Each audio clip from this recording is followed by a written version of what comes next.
एक बेटी से कितने चीज़ें मिल जाती हैं। एक बेटी से समधी मिल जाता है, एक बेटी से समधिन मिल जाती है, उसका कितना बड़ा कुंबा परिवार, कितने रिश्तेदार मिलते हैं, कितने संबंधी मिलते हैं। बेटी ना हो तो तुम्हें फिर नाना कौन कहेगा, बेटी ना हो तो फिर तुम्हें नानी कौन कहेगा, नाना। बेटी का बेटा कहता है नाना और बेटे का बेटा कहता है बाबा, यही है ना, बाबा कहेगा या दादा कहेगा।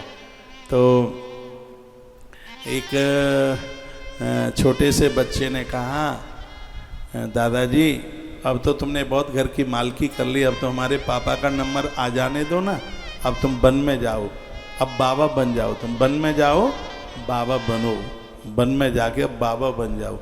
उन दिनों में गर्मियों की छुट्टी थी, बेटी का भी बेटा आया था, उसने कहा ना ना ना मन जाओ, तुम्हारे लिए मेरी माँ बहुत रोएगी, इसलिए ना ना ना आप ना जाओ।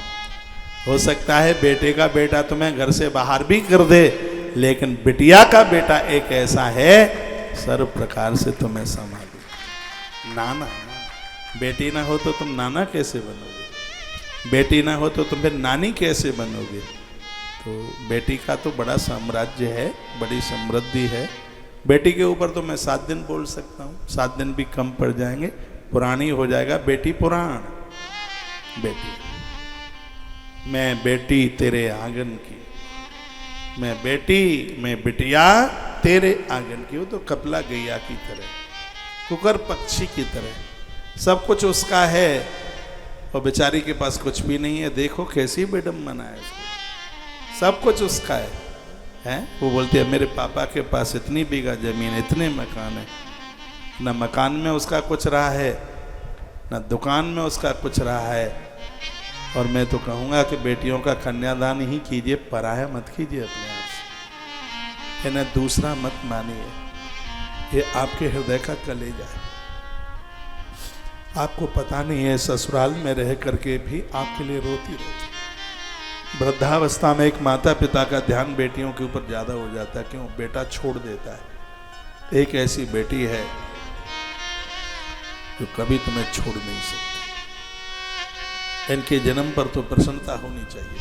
हिमाचल पर्वत के यहाँ बेटी हुई, सगरे देवता आए, नगाड़े बज रहे थे, उत्सव मनाए जा रहे थे। देवराज इंद्र तो स्वयं पत्तले परोस रहे थे इस उत्सव में, सगरे देवता चल गए।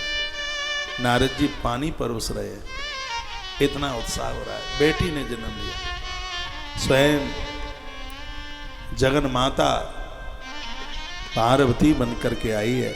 आज पिता की खुशियों का ठिकाना नहीं था।